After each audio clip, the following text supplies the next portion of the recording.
दोस्तों जब हम अपने घर में प्लास्टर करते हैं तो हमारा वहाँ घर का खूबसूरती तो बढ़ता ही है, साथ में हमारे जो दीवार होती है दीवारों की मजबूती भी बढ़ती है।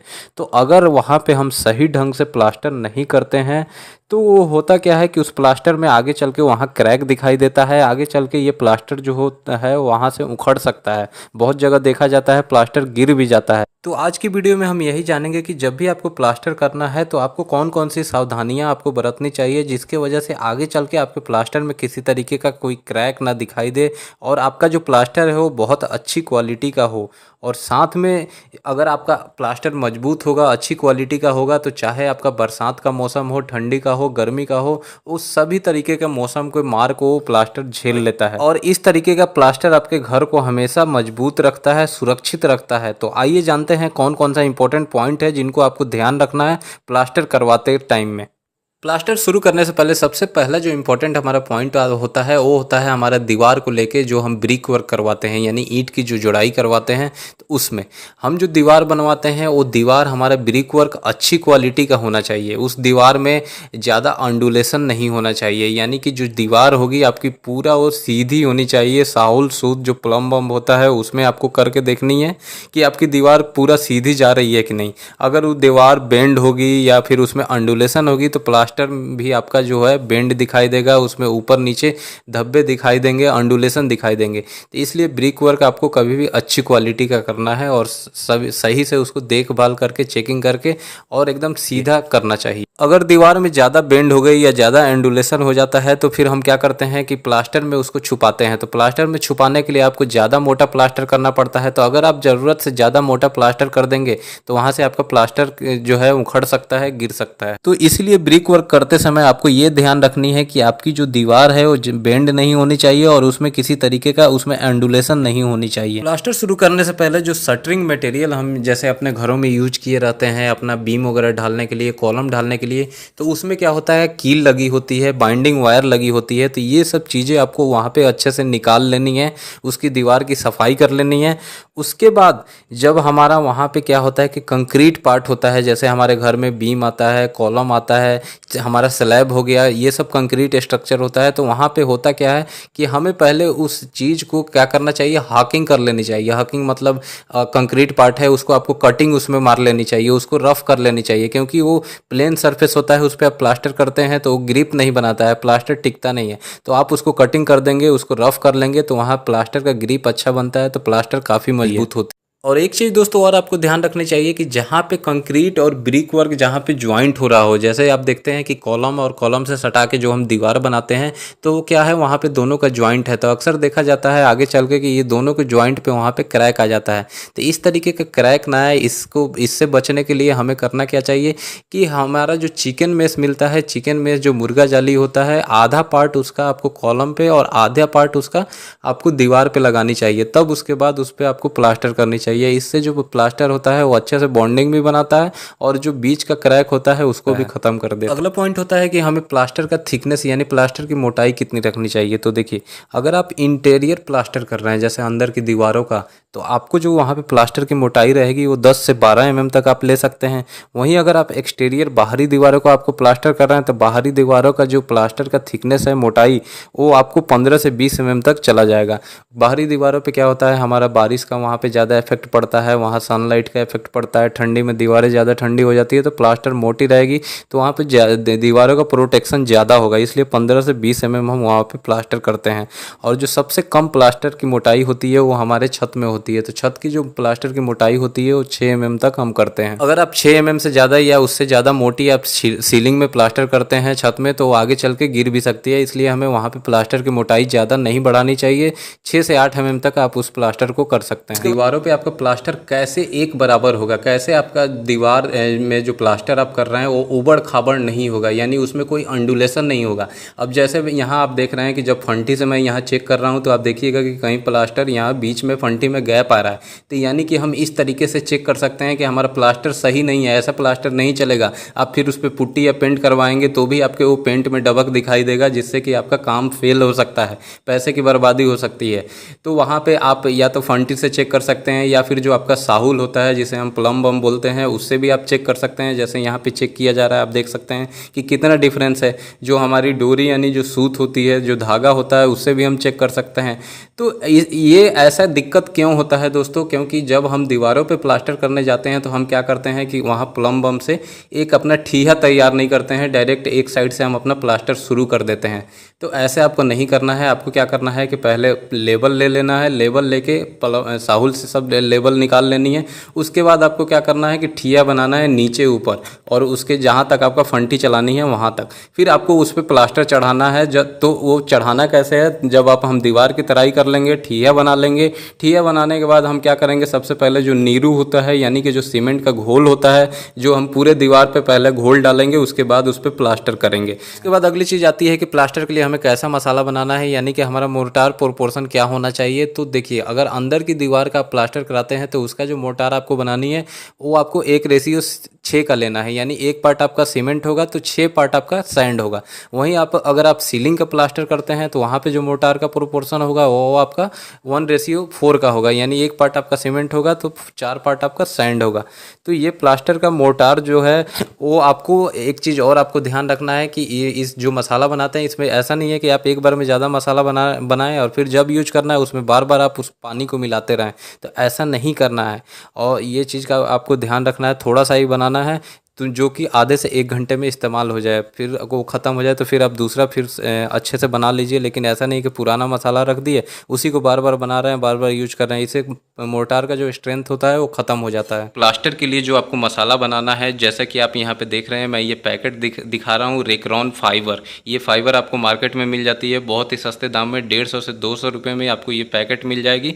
ये फाइबर क्या करनी है, आप जब मसाला बनाएं तो जब मिक्सिंग कर लें तो मिक्सिंग से कुछ देर, मतलब जब आपका फाइनल मसाला मिलेगा उससे कुछ देर पहले उसमें क्या करना है, पूरा फाइबर डाल लेनी है। ये फाइबर डाल के, जैसे कि आप 100 से 200 ग्राम, आप एक बोरी में आप 200 से 300 ग्राम जो ये फाइबर है वो आप मिला लें और फिर अच्छे से उसको मिक्स कर दें।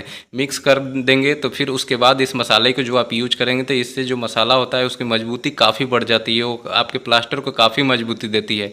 ये मसाला आप चाहे अपने दीवार पर लगा सकते हैं, चाहे अपने सीलिंग में लगा सकते हैं। ये काफ़ी स्ट्रेंथ देगी और इसकी लास्टिंग भी काफ़ी रहती है। ऐसे मसालों में, ऐसे प्लास्टर में कभी क्रैक नहीं आता है।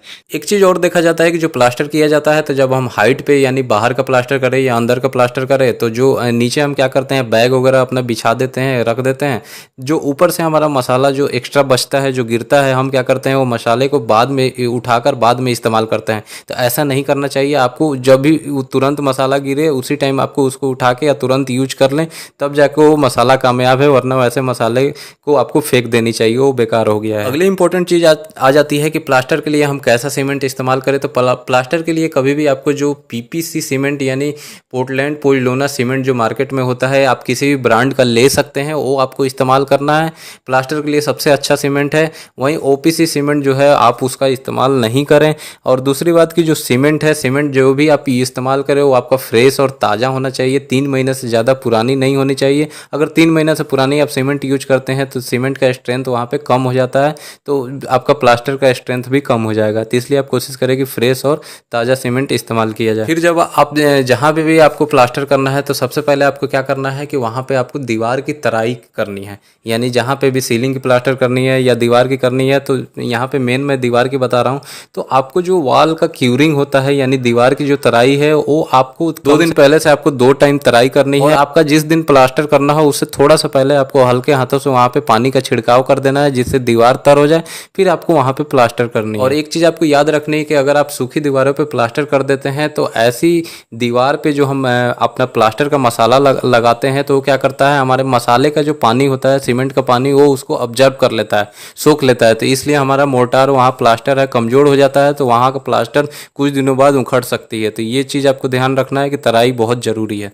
प्लास्टर में एक चीज़ और आपको ध्यान रखनी है कि जहाँ पे भी आपको वॉल टाइल लगाना है, जैसे हमारा किचन है, बाथरूम होता है, तो वहाँ पे प्लास्टर आपको बिल्कुल जो चिकना बोला जाता है या वो नहीं रखना है। आपको वहाँ के प्लास्टर रफ कर देना है। जैसे कि आपको वहाँ पे जो प्लास्टर करने के बाद वहाँ पे झाड़ू मार देनी है, या फिर आपको वायर ब्रश होता है उससे उसकी रफनेस को बढ़ा देनी है, ताकि जब हम वॉल टाइल या वहाँ पे लगाते हैं तो टाइल और प्लास्टर के बीच में वहाँ पे अच्छे से ग्रिप बन जाए, जिससे हमारा टाइल उखड़े नहीं। और कभी भी प्लास्टर करने से पहले जितना भी भी आपका दीवार में जैसे कि पाइपलाइन डालनी होगी, कंसील्ड पाइपिंग होगी, जैसे कि आपका बिजली का, प्लम्बिंग का, तो आपको वो दीवार की कटिंग करके वहाँ पाइपलाइन डाल लेनी है। पाइपलाइन डालने के बाद आपको जहाँ पे भी पाइपलाइन आए उसके ऊपर आपको जो ये फाइबर मेश मिलता है, इसकी कटिंग करके उसमें आपको फिक्स कर देनी है। फिर इसके ऊपर आपको प्लास्टर करना है। अगर आप ये फाइबर मेश नहीं लगाते हैं तो कई बार देखा जाता है कि जहाँ पे ये पाइप होती है वहाँ पे हल्की हल्की दीवारों में दरार देखने को मिलती है, दीवारें वहाँ से कमज़ोर रहती है।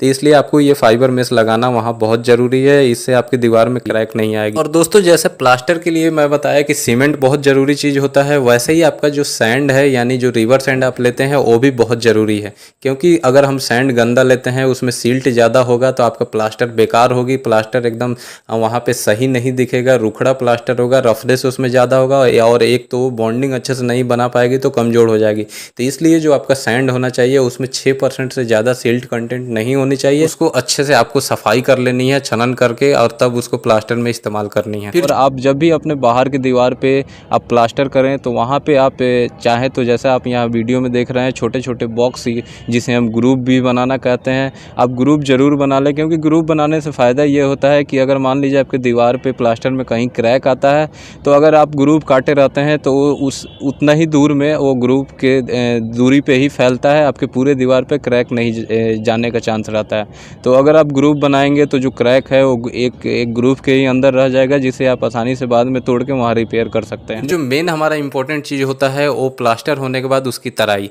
तो जब प्लास्टर आपका हो जाए तो उसके अगले दिन से आपको कम से कम 10 दिन तक 2 बार तराई करनी है। एक दिन में कितना, 2 बार आपको बिल्कुल तराई करनी है, तब जाके जो प्लास्टर है वो आपका स्ट्रेंथ गेन पर कर पाएगा, तब जाके वो मजबूत हो पाएगा। तो दोस्तों, अगर ये चीज़ आप ध्यान रखेंगे तो आपका प्लास्टर मजबूत होगा, अच्छी क्वालिटी का बनेगा, और इसमें जो दरारें आती हैं, जो क्रैक आती हैं, वो भी नहीं आएगी। सबसे बेस्ट जो सीमेंट है अपना रेसिडेंशियल हाउस बनाने के लिए, घर बनाने के लिए, बाहर का प्लास्टर हो या अंदर का प्लास्टर हो, पीपीसी जो मार्केट में सीमेंट, नॉर्मल सीमेंट मिलती है, अल्ट्राटेक का हो गया, जेके लक्ष्मी का हो गया, बिरला का सीमेंट हो गया, बिरला परफेक्ट प्लस हो गया, या फिर आप सीरी का सीमेंट ले लीजिए, माइसेम का सीमेंट ले लीजिए। तो मैं कहूँगा सबसे बेस्ट आप जेके लक्ष्मी, अल्ट्राटेक, या फिर आप बिरला का सीमेंट यूज कर लें, आप सीरी का सीमेंट यूज कर लें, डालमिया का कर लें। तो ये 5-6 सीमेंट जो है पीपीसी का बहुत अच्छा सीमेंट है। और दोस्तों, इस तरीके का जो पीपीसी सीमेंट है, इसमें सबसे पहले आपको देखना होता है कि जो सीमेंट है वो बिल्कुल स्मूथ होना चाहिए। उसको आप टच करके चेक कर सकते हैं, बहुत ही स्मूथ होना चाहिए, उसमें किसी तरह का पोर्स नहीं होना चाहिए। और उसका जो टेक्सचर, यानी जब हाथ में उसको लेके मसलेंगे तो वो बहुत ही फाइन टेक्सचर होना चाहिए आपका, तब जाके आपका प्लास्टर का फिनिशिंग अच्छा निकलेगा वहाँ पे। तो ये तो हो गई एक चीज़। दूसरी क्या है, पीपीसी सीमेंट यूज करने पे, अगर ये नॉर्मल जो सीमेंट हम यूज करते हैं तो इसका थोड़ा सा रेट जो ओपीसी सीमेंट से या पीएससी सीमेंट से थोड़ा सा रेट भी सस्ता होता है। और इसमें सबसे बड़ा फ़ायदा ये होता है दोस्तों कि आपका जब आप प्लास्टर करते हैं, जब उसको मसाला को हम पानी उसमें मिलाते हैं तो उसमें हीट ऑफ हाइड्रेशन निकलता है, उसमें से गर्मी निकलती है सीमेंट में। तो जितना गर्मी निकलेगा तेजी से, उतना ज़्यादा क्रैक आपके दीवार में आएगा, प्लास्टर में क्रैक आएगा। अगर मान लीजिए ज़्यादा क्रैक आ रहा है, उसमें पोर्स है, तो फिर वहाँ से आप बारिश के दिनों में आपका मॉइस्चर है या फिर पानी है, वो सीपेज होकर आपके अंदर जाएगा घर में, तो वहाँ से आपका प्लास्टर या फिर आपका पेंट या फिर सीलिंग सब खराब हो जाएगा। तो इसलिए पीपीसी सीमेंट में हमें ये फ़ायदा होता है कि उसमें जो पानी के साथ जब वो सीमेंट मिलाया जाता है तो वो बहुत कम हीट वहाँ से निकलता है। तो जितना कम हीट निकलेगा उतना उसमें कम पोर्स बनेगा, उतना उसमें कम क्रैक आएगा, तो हमारा प्लास्टर भी काफ़ी स्मूथ होगा और बहुत अच्छा फिनिशिंग आएगा। और एक और बात दोस्तों, जब हम प्लास्टर करते हैं, जब हम उस पर मसाला मारते हैं दीवार पे, तो थोड़ा सा हमें टाइम लगता है उस पर फंटी खींचने में या अपना करनी से उसको फिनिशिंग लाने में। तो अगर हम वहाँ पे पीपीसी सीमेंट लगाते हैं तो पीपीसी सीमेंट थोड़ा धीरे सेट होता है, तो हमें टाइम मिल जाता है उसको अच्छा फिनिशिंग देने में, उसको से सीधी करने में, या जैसा भी शेप बनाना है, कटिंग करना है। तो इस तरीके से हमारा प्लास्टर वहाँ काफ़ी अच्छा होता है।